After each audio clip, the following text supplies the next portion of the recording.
Hello students, welcome to Vidya Vedike YouTube channel and welcome to Daily Current Affairs class. ಈ ಒಂದು ವಿಡಿಯೋದಲ್ಲಿ ನಾವು ಗೋವಾ ವಿಮೋಚನಾ ದಿನ ಆರ್ ಗೋವಾ ಲಿಬರೇಷನ್ ಡೇ ಬಗ್ಗೆ ಡಿಸ್ಕಸ್ ಮಾಡಲಿದ್ದೇವೆ. ಪರೀಕ್ಷಾ ದೃಷ್ಟಿಯಿಂದ ಈ ಒಂದು ಟಾಪಿಕ್ ಆಧುನಿಕ ಇತಿಹಾಸಕ್ಕೆ ಸಂಬಂಧಪಟ್ಟಿರುವಂಥ ಒಂದು ಟಾಪಿಕ್ ಆಗಿದೆ ಆರ್ ಮಾಡರ್ನ್ ಹಿಸ್ಟ್ರಿ. ಸೊ ಪರೀಕ್ಷಾ ದೃಷ್ಟಿಯಿಂದ ಈ ಒಂದು ಟಾಪಿಕ್ನಲ್ಲಿ ನಾವು ಒಂದಿಷ್ಟು ಕೀವರ್ಡ್ಗಳನ್ನ ನೆನಪಿಟ್ಕೊಳ್ಬೇಕಾಗತ್ತೆ. ಮೊದಲನೇದಾಗಿ ವಸಾಹತುಶಾಹಿ ಅಂತ್ಯ ಯಾವ ರೀತಿ ಇಲ್ಲಿ ವಸಾಹತುಶಾಹಿಯ ಅಂತ್ಯ ಆಗತ್ತೆ ಅನ್ನುವಂಥದ್ದು. ಹಾಗೆ ಈ ಒಂದು ವಿಮೋಚನೆಯ ಸಂದರ್ಭದಲ್ಲಿ ಪ್ರಧಾನಿಯಾಗಿ ನೆಹರು ಅವರು ಇದ್ದರು. ಸೊ ಇವರ ಒಂದು ಕಾಲದ ಒಂದು ವಿದೇಶಾಂಗ ನೀತಿ ಯಾವ ರೀತಿ ಇತ್ತು, ವಿದೇಶಾಂಗ ನೀತಿ ಮತ್ತು ರಕ್ಷಣಾ ನೀತಿ ಯಾವ ರೀತಿ ಇತ್ತು ಅನ್ನೋದು ಇಂಪಾರ್ಟೆಂಟ್ ಆಗುತ್ತೆ. ರಕ್ಷಣಾ ನೀತಿ ಹಾಗೆ ಈ ಒಂದು ಕಾರ್ಯಾಚರಣೆಯ ಸಂದರ್ಭದಲ್ಲಿ ಅಥವಾ ಈ ಒಂದು ವಿಮೋಚನೆಯ ಸಂದರ್ಭದಲ್ಲಿ ಭಾರತದಲ್ಲಿ ಯಾವ ರೀತಿ ಒಂದು ಸೇನಾ ಮತ್ತು ರಾಜತಾಂತ್ರಿಕ ಸಹಕಾರ ಇತ್ತು ಅನ್ನೋದು, ರಾಜತಾಂತ್ರಿಕ ಸಹಕಾರ. ಹಾಗೆ ಈ ಒಂದು ವಿಮೋಚನೆಯ ಸಂದರ್ಭದಲ್ಲಿ ಆಪರೇಷನ್ ವಿಜಯ್ ಅನ್ನುವಂಥದ್ದು ವೆರಿ ಇಂಪಾರ್ಟೆಂಟ್ ಆಗುತ್ತೆ. ಆಪರೇಷನ್ ವಿಜಯ್ ಅನ್ನುವಂಥ ಒಂದು ಸೇನಾ ಕಾರ್ಯಾಚರಣೆ. ಸೊ ಈ ಎಲ್ಲ ಅಂಶಗಳನ್ನು ನಾವು ನೆನಪಿಟ್ಕೊಳ್ಬೇಕಾಗತ್ತ. ಭಾರತಕ್ಕೆ 1947 ಆಗಸ್ಟ್ 15ರಂದು ಸ್ವಾತಂತ್ರ್ಯ ಸಿಗತ್ತಾ. ಆದರೆ ಈ ಗೋವಾಕ್ಕೆ ಏನಾಗುತ್ತೆ ಅಂದರೆ ಭಾರತಕ್ಕೆ ಸ್ವಾತಂತ್ರ್ಯ ಸಿಕ್ಕ 14 ವರ್ಷಗಳ ನಂತರ ಅಂದರೆ 1961ರಂದು ಏನಾಗುತ್ತೆ ಇಲ್ಲಿ ಸ್ವಾತಂತ್ರ್ಯ ಸಿಗತ್ತಾ. ಸೊ ಈ ಒಂದು ಕಾರ್ಯಾಚರಣೆಯಲ್ಲಿ ಅಥವಾ ಈ ಒಂದು ವಿಮೋಚನೆಯಲ್ಲಿ ಆಪರೇಷನ್ ವಿಜಯ್ ಅನ್ನುವಂಥ ಒಂದು ಸೇನಾ ಕಾರ್ಯಾಚರಣೆ ಮೂಲಕ ಈ ಒಂದು ಪೋರ್ಚುಗೀಸರ ಆಡಳಿತವನ್ನು ಕೇವಲ 36 ಗಂಟೆಗಳಲ್ಲಿ ಎಂಡ್ ಮಾಡಲಾಗುತ್ತೆ ಅಥವಾ ಅಂತ್ಯಗೊಳಿಸಲಾಗತ್ತಾ. ಸೊ ಈ ಮೂಲಕ ಒಂದು ಇತಿಹಾಸವನ್ನು ಬದಲಿಸುವ ಮೂಲಕ ಭಾರತದ ಒಂದು ಐತಿಹಾಸಿಕ ವಿಜಯಕ್ಕೆ ಈ ಆಪರೇಷನ್ ವಿಜಯ್ ಅನ್ನುವಂಥದ್ದು ಕಾರಣ ಆಗತ್ತಾ. ಹಾಗಿದ್ರೆ ಈ ಒಂದು ವಿಷಯವನ್ನು ನಾವು ಯಾಕೆ ಇವಾಗ ಚರ್ಚೆನ ಮಾಡ್ತಾ ಇದ್ದೀವಿ ಅನ್ನೋದು ನೋಡೋಣ. Why it is in news. So ಇದು ಯಾಕೆ ಸುದ್ದಿಯಲ್ಲಿದೆ ಅನ್ನುವಂಥದ್ದನ್ನು. ಕೇಂದ್ರ ಗೃಹ ಸಚಿವರು ಗೋವಾ ವಿಮೋಚನೆಯ ದಿನದಂದು ಡಿಸೆಂಬರ್ 19ರಂದು ಶುಭಾಶಯಗಳನ್ನು ಕೋರಿದರು ಮತ್ತು ಗೋವಾ ವಿಮೋಚನಾ ಚಳುವಳಿಗೆ ಸಂಬಂಧ ಹೊಂದಿದ್ದಂಥ ಪ್ರಮುಖ ವ್ಯಕ್ತಿಗಳಾದಂಥ ಪ್ರಭಾಕರ್ ವೈದ್ಯ, ಬಾಲರಾಯ್ ಮಾಪಾರಿ, ನಾನಾಜಿ ದೇಶ್ಮುಖ್ಜಿ ಮತ್ತು ಜಗನ್ನಾಥ್ ರಾವ್ ಜೋಶಿಜಿ ಅವರಿಗೆ ಗೌರವವನ್ನು ಸಲ್ಲಿಸಿದರು. ಸೊ ಮೇಲೆ ಹೇಳಿದ ಹಾಗೆ ಗೋವಾ ವಿಮೋಚನೆ ಅನ್ನುವಂಥದ್ದು 1961ರಂದು ಆಗತ್ತಾ. ಆದರೆ ಯಾವ ದಿನದಂದು ಅಂದರೆ ಅದು ಡಿಸೆಂಬರ್ 19ರಂದು. ಸೊ ಹೀಗಾಗಿ ಈ ಒಂದು ದಿನವನ್ನು ಗೋವಾ ವಿಮೋಚನೆ ದಿನವಂತ ಹೇಳಿ ಆಚರಿಸಲಾಗತ್ತಾ. ಸೊ ಈ ಒಂದು ಸಂದರ್ಭದಲ್ಲಿ ಗೃಹ ಸಚಿವರು ಈ ಒಂದು ಚಳುವಳಿಗೆ ಅಂದರೆ ಗೋವಾ ವಿಮೋಚನಾ ಚಳುವಳಿಗೆ ಸಂಬಂಧ ಹೊಂದಿದಂಥ ವ್ಯಕ್ತಿಗಳಿಗೆ ಗೌರವವನ್ನು ಸಲ್ಲಿಸಿದ್ದಾರೆ. ಸೊ ಈ ಒಂದು ವಸಾಹತುಶಾಹಿಯ ಒಂದು ಹಿನ್ನೆಲೆಯನ್ನು ನೋಡೋಣ. ಅಂದರೆ ಗೋವಾ ಯಾವ ರೀತಿ ಒಂದು ವಿದೇಶಿಗರ ಆಳ್ವಿಕೆಗೆ ಒಳಪಟ್ಟಿತ್ತು ಅನ್ನುವಂಥದ್ದು.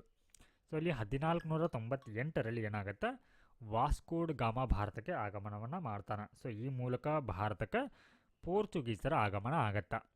ಹಾಗೆ 1510ರಲ್ಲಿ ಅಲ್ಫಾನ್ಸೋ ಡಿ ಅಲ್ಬುಕರ್ಕ್ ಗೋವಾವನ್ನು ವಶಪಡಿಸ್ಕೊಳ್ತಾನೆ. Very important. ಸೊ ಇಲ್ಲಿ ಪೋರ್ಚುಗೀಸರ ಅಲ್ಫಾನ್ಸೋ ಡಿ ಅಲ್ಬುಕರ್ಕ್ ಏನು ಮಾಡ್ತಾನೆ, 1510ರಲ್ಲಿ ಗೋವಾವನ್ನು ವಶಕ್ಕೆ ತೆಗೆದುಕೊಳ್ತಾನೆ. ಸೊ ಈ ಮೂಲಕ ಈ ಗೋವಾ ಅನ್ನುವಂಥದ್ದು ಪೋರ್ಚುಗೀಸರ ಒಂದು ಸಾಮ್ರಾಜ್ಯದ ಏಷ್ಯಾ ಕೇಂದ್ರವಾಗಿ ರೂಪುಗೊಳ್ಳುತ್ತಾ. ಸೊ ಇಲ್ಲಿ ಒಟ್ಟಾರೆಯಾಗಿ ಅಂದರೆ 1961ರವರೆಗೆ ಸ್ವಾತಂತ್ರ್ಯ ಸಿಗುವವರೆಗೆ ಸೊ ಇಲ್ಲಿ ಭಾರತವನ್ನು ಪೋರ್ಚುಗೀಸರು ಸುದೀರ್ಘ 451 ವರ್ಷಗಳ ಕಾಲ ಆಳ್ವಿಕೆಯನ್ನು ಮಾಡಿರ್ತಾರೆ. ಸೊ ಇಲ್ಲಿ 1947ರ ನಂತರ ಏನಾಗುತ್ತೆ, ಭಾರತಕ್ಕೆ ಆಗಸ್ಟ್ 15, 1947ರಂದು ಭಾರತಕ್ಕೆ ಸ್ವಾತಂತ್ರ್ಯ ಸಿಗತ್ತಾ. ಆದರೆ ಈ ಒಂದು ಸಂದರ್ಭದಲ್ಲಿ ಗೋವಾ, ದಮನ್, ದಿಯು ಇವೆಲ್ಲವೂ ಕೂಡ ಪೋರ್ಚುಗೀಸರ ವಶದಲ್ಲಿ ಉಳ್ಕೊಂಡ್ಬಿಡತ್ತಾ.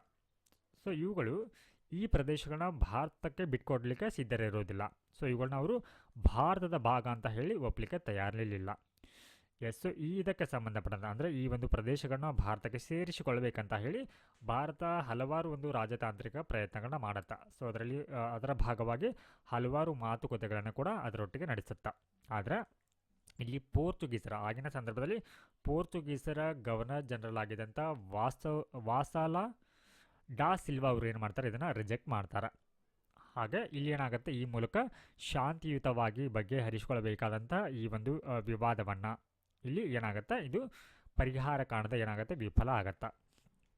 ಹಾಗಿದ್ರೆ ಈ ಏನು ಆಪರೇಷನ್ ವಿಜಯ್ ಅನ್ನುವಂಥ ಒಂದು ಕಾರ್ಯಾಚರಣೆ ಏನಿದೆ, ಈ ವಿಜಯಕ್ಕೆ ಕಾರಣ ಏನು ಅನ್ನುವಂಥದ್ದು ನೋಡೋಣ. ಸೊ ಇಲ್ಲಿ ಏನಾಗುತ್ತೆ, ಪೋರ್ಚುಗಲ್ ಅನ್ನುವಂಥದ್ದು ನ್ಯಾಟೋನ ಸದಸ್ಯ ರಾಷ್ಟ್ರ ಆಗಿರುತ್ತೆ. ಸೊ ನ್ಯಾಟೋ ಅಂದರೆ ಗೊತ್ತಿರಲಿ, ನಾರ್ತ್ ಅಟ್ಲಾಂಟಿಕ್ ಟ್ರೀಟಿ ಆರ್ಗನೈಜೇಷನ್ ಅಂತ ಹೇಳಿ. ಸೊ ಇದರ ಒಂದು ಸದಸ್ಯ ರಾಷ್ಟ್ರವಾಗಿ ಈ ಪೋರ್ಚುಗಲ್ ಇರುತ್ತೆ.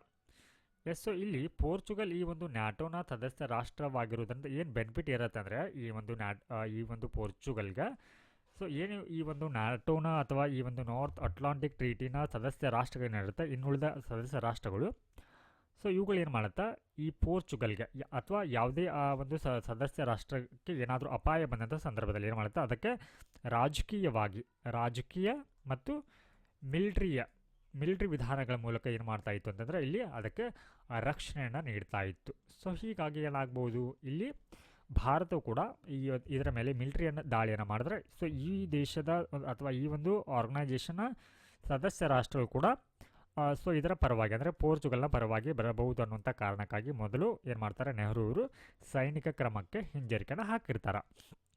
ಆದ್ರೆ ಇಲ್ಲಿ 1961 ನವಂಬರ್ನಲ್ಲಿ ಏನಾಗುತ್ತೆ ಅಂದರೆ ಈ ಪೋರ್ಚುಗೀಸರ ಸೈನಿಕರು ಭಾರತೀಯ ಮೀನುಗಾರರ ಮೇಲೆ ಗುಂಡಿನ ದಾಳಿಯನ್ನು ಮಾಡ್ತಾರೆ. ಸೊ ಈ ಒಂದು ಸಂದರ್ಭದಲ್ಲಿ ಏನಾಗುತ್ತೆ, ಒಬ್ಬ ಭಾರತೀಯ ಮೀನುಗಾರರ ಸಾವಾಗತ್ತೆ. ಸೊ ಇದೇನಾಗುತ್ತೆ, ಈ ಒಂದು ಪರಿಸ್ಥಿತಿ ಅನ್ನುವಂಥದ್ದು ತೀವ್ರಗೊಳ್ಳುತ್ತೆ, ವಿಕೋಪಕ್ಕೆ ತಿರುಗತ್ತೆ. ಸೊ ಈ ಒಂದು ಘಟನೆಯಿಂದ ಏನಾಗುತ್ತೆ, ಇಲ್ಲಿ ನೆಹರು ಮತ್ತು KV ಕೃಷ್ಣ ಮೆನನ್ ಅವರು ಒಂದು ತುರ್ತು ಸಭೆಯನ್ನು ಮಾಡ್ತಾರೆ, ಎಮರ್ಜೆನ್ಸಿ ಮೀಟಿಂಗನ್ನು ಕೈಗೊಳ್ತಾರೆ. ಸೊ ಈ ಮೂಲಕ ಅವರು ಒಂದು ಆಪರೇಷನ್ ವಿಜಯ್ ಅನ್ನುವಂಥ ಒಂದು ಸೇನಾ ಕಾರ್ಯಾಚರಣೆಗೆ ಮುನ್ನುಡಿಯನ್ನು ಬರೀತಾರೆ. ಸೊ ಈ ಒಂದು ಸೇನಾ ಕಾರ್ಯಾಚರಣೆ ಅನ್ನುವಂಥದ್ದು ಯಾವಾಗ ಆರಂಭ ಆಗುತ್ತೆ, ಡಿಸೆಂಬರ್ 18, 1961. ಸೊ ಈ ಒಂದು ಕಾರ್ಯಾಚರಣೆಯಲ್ಲಿ ಯಾವೆಲ್ಲ ಪಡೆಗಳು ಭಾಗವಹಿಸತ್ತಂದ್ರೆ ಭೂಸೇನೆ, ನೌಕಾಪಡೆ ಮತ್ತು ವಾಯುಪಡೆ ಎಲ್ಲ ಪಡೆಗಳು ಈ ಒಂದು ಕಾರ್ಯಾಚರಣೆಯಲ್ಲಿ ಇನ್ವಾಲ್ವ್ ಆಗುತ್ತೆ. ಸೊ ಒಟ್ಟಾರೆಯಾಗಿ ಭಾರತದ 30,000 ಭಾರತೀಯ ಸೈನಿಕರು ಈ ಒಂದು ಕಾರ್ಯಾಚರಣೆಯಲ್ಲಿ ಇನ್ವಾಲ್ವ್ ಆಗ್ತಾರೆ. ಹಾಗೆ ಇಲ್ಲಿ ಭೂಮಿ, ಸಮುದ್ರ, ಆಕಾಶದಿಂದ ಈ ಒಂದು ಪೋರ್ಚುಗೀಸರ ಮೇಲೆ ದಾಳಿಯನ್ನು ಮಾಡಲಾಗತ್ತೆ. ಸೊ ಆರಂಭದಲ್ಲಿ ಪೋರ್ಚುಗೀಸರು ಕೂಡ ಈ ಒಂದು ಕಾರ್ಯಾಚರಣೆ ವಿರುದ್ಧ ಇಲ್ಲಿ ಪ್ರತಿರೋಧವನ್ನು ತೋರಲಿಕ್ಕೆ ಪ್ರಯತ್ನವನ್ನು ಮಾಡ್ತಾರೆ. ಸೊ ಇಲ್ಲಿ ಯುದ್ಧದ ಅವಧಿ ಮತ್ತು ವಿಶೇಷತೆಯನ್ನು ನೋಡೋದಾದ್ರೆ, ಸೊ ಇಲ್ಲಿ ವಿಶೇಷತೆ ಏನಂತಂದರೆ ಇಲ್ಲಿ ಇದು ಕೇವಲ 36 ಗಂಟೆಗಳಲ್ಲಿ ನಡೆದಿರುವಂಥ ಒಂದು ಪ್ರಮುಖ ಸೇನಾ ಕಾರ್ಯಾಚರಣೆ ಆಗಿದೆ. ಹಾಗೆ ಇಲ್ಲಿ ಯಾವುದೇ ರೀತಿಯಾದಂಥ ರಕ್ತಪಾತವಿಲ್ಲದಂಥ ಕಾರ್ಯಾಚರಣೆವಾಗಿ ಇದು ಕಂಡುಬರುತ್ತೆ. ಹಾಗೆ ಇಲ್ಲಿ ಈ ಒಂದು ಕಾರ್ಯಾಚರಣೆಯಲ್ಲಿ ಪೋರ್ಚುಗೀಸರ ಹಲವಾರು ಯುದ್ಧ ನೌಕೆಗಳನ್ನು ನಾಶ ಮಾಡಲಾಗತ್ತೆ. ಸೊ ಅಂತಿಮವಾಗಿ ಏನಾಗುತ್ತೆ, ಶರಣಾಗತಿ ಆಗ್ತಾರೆ ಈ ಒಂದು ಪೋರ್ಚುಗೀಸರು. ಸೊ ಅದುವೇ ಈ ಡಿಸೆಂಬರ್ 19 ಹಾಗೆ 1961. ಸೊ ಹೀಗಾಗಿ ಈ ಒಂದು ದಿನವನ್ನು ಇಲ್ಲಿ ಗೋವಾ ವಿಮೋಚನಾ ದಿನ ಅಂತ ಹೇಳಿ ಸೆಲೆಬ್ರೇಟ್ ಮಾಡಲಾಗತ್ತೆ. ಸೊ ಇಲ್ಲಿ ಪೋರ್ಚುಗೀಸರ ಗವರ್ನರ್ ಜನರಲ್ ಆಗಿದ್ದಂತಹ ವಾಸಾಲೋ ಡಾ ಸಿಲ್ವಾ ಅವರು ಏನು ಮಾಡ್ತಾರೆ, ಶರಣಾಗತಿಯನ್ನು ಬಯಸ್ತಾರೆ. ಸೊ ಅಂತಿಮವಾಗಿ ಬ್ರಿಗೇಡಿಯರ್ KS ಧಿಲ್ಲನ್ ಎದುರು ಏನು ಮಾಡ್ತಾರೆ, ಸೈಯನ್ನು ಹಾಕ್ತಾರೆ. ಸೊ ಯಾವುದೇ ಒಂದು ಕಂಡೀಷನ್ ಇಲ್ಲ. ಸೊ ಅಂತಿಮವಾಗಿ ಫಲಿತಾಂಶ ಏನಾಗುತ್ತೆ, ಗೋವಾ, ದಮನ್ ಮತ್ತು ದಿಯು ಭಾರತಕ್ಕೆ ಸೇರ್ಪಡೆಗೊಳ್ಳುತ್ತೆ. ಸೊ ಈ ಮೂಲಕ ಸುದೀರ್ಘ 451 ವರ್ಷಗಳ ವಸಾಹತುಶಾಹಿ ಆಳ್ವಿಕೆಯಲ್ಲಿ ಅಂತ್ಯಗೊಳ್ಳುತ್ತೆ, ಅಂದರೆ ಪೋರ್ಚುಗೀಸರ ಆಳ್ವಿಕೆಯಲ್ಲಿ ಅಂತ್ಯಗೊಳ್ಳುತ್ತೆ. ಸೊ ನಿಮಗೆ ನೆನಪಿರಲಿ, ಭಾರತಕ್ಕೆ ಈ ಮೊದಲು ಎಂಟರ್ ಆಗಿದ್ದಂತಹ ಒಂದು ವಿದೇಶಿಗರಂತಂದರೆ ಅದು ಪೋರ್ಚುಗೀಸರು ಆಗಿರ್ತಾರೆ. ಹಾಗೆ ಭಾರತವನ್ನು ಅಂತಿಮವಾಗಿ ಬಿಟ್ಟು ತೊಲಗಿದಂಥ ವಿದೇಶಿಗರು ಕೂಡ ಈ ಪೋರ್ಚುಗೀಸರು ಆಗಿರ್ತಾರೆ. ಫಸ್ಟ್ ಆ್ಯಂಡ್ ಲಾಸ್ಟ್ ಒಂದು ವಿದೇಶಿಗರು ಇವರೇ ಆಗಿದ್ದಾರೆ. ಸೊ ಅಂತಿಮವಾಗಿ ಡಿಸೆಂಬರ್ 19 ಏನಾಗುತ್ತೆ, ಗೋವಾ ವಿಮೋಚನಾ ದಿನ ಆಗುತ್ತೆ. ಸೊ ಇದಾದ ನಂತರದ ಬೆಳವಣಿಗೆ ಏನಾಗುತ್ತೆ ಅಂತ ನೋಡೋಣ.